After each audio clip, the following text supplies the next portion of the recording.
Thank you. All right, good evening. My name is James Landon. I'm a research engineer with PowerTech Energy LLC. So first I want to go quickly through what the problem is here. And the problem to us is really that tap water is poison for laboratory experiments. I'm a scientist, and so this is something I see all the time. And water actually constitutes 99% of most of what goes into laboratory experiments. So when you use any sort of water supply, you have to really get something that's very, very clean. So it's a big problem. There are hundreds of thousands of labs in this country, and we use over 100 million gallons annually of this water. And so what water you use is actually directly correlated and critical to the experiments you're actually running in the lab. So the problem overall with this right now is that the way that you treat water is expensive. So the current methods remove water from salts. They use membranes, they use distillation processes, and they have large capital costs, they have large operational costs, and they have large replacement costs, which means every 6 months to a year, you're actually replacing the membranes that go inside of your process. So if you just look really quickly, these things are pretty complex pieces of equipment that cost thousands of dollars, and I'll go through some of those costs. So because of the essence of this process of removing water from salt, what we decided was a new method. What we're doing is separating salt from water instead of water from salt, and it really is that simple. We have lower capital costs to actually build these things and lower energy costs to operate. I actually have one of the prototypes of our device right here, which is pictured in the lower left. So the reason why we're a lot better operationally is because we use a lot less energy to do this actual separation, since we're removing salt from water. And shown to the right is our energy cost. We can save millions of dollars a year with this type of separation process. We can reduce your carbon footprint, and we can increase research output and the quality of the data that comes out of that lab. So all that's pretty important overall for what you do scientifically. Now, how big is the water treatment market?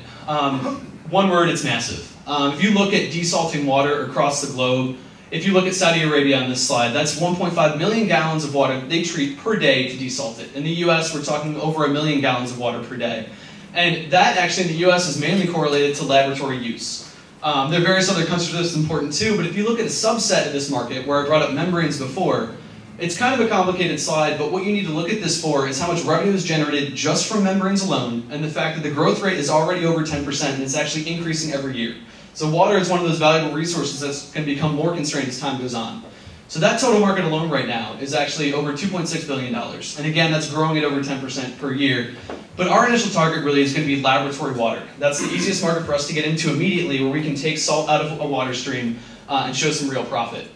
So if we break that down even further, if we look across the country and we look at how many labs there are in the country, I mentioned that there are hundreds of thousands of labs. They're composed of colleges and universities, they're composed of high schools, they're pharmaceutical labs, they're government labs, they're electronics manufacturers, and this is a conservative estimate as far as how many water treatment units there are, but you're already up over 100,000 units around there. And this will correlate with the current price of $5,000 per unit to over $500 million.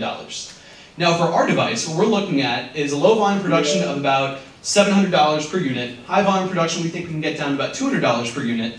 And we could sell these anywhere from $3,000 to $7,000. And the big thing about that is the fact that we won't have the same maintenance costs that tends to annoy most people working in the lab, where they have to replace stuff every six months to a year. So who's the competition here? I've mentioned membranes a lot. They're not really our competition because they have a different way of doing their separation. They separate water from salt, not salt from water. So that's composed of people like Millipore and Sartorius and General Electric, people that we all know. The real person that we're actually going up against is a company called Voltea that's in the Netherlands, and they have a similar process. However, theirs is actually more complex, costs more capital to make, it has higher operational costs due to how they run things, and it's not as versatile as our solution because of the ease with which we make this. So the team is shown here. We're composed of a lot of scientists, but also people who have large backgrounds in managing multi-million-dollar grants. Cameron Lippert sitting over here, he's done a lot with raising money for a startup previously. Kunli Liu is noted on here, who's the CEO of the company. He's managed multi-million-dollar grants before.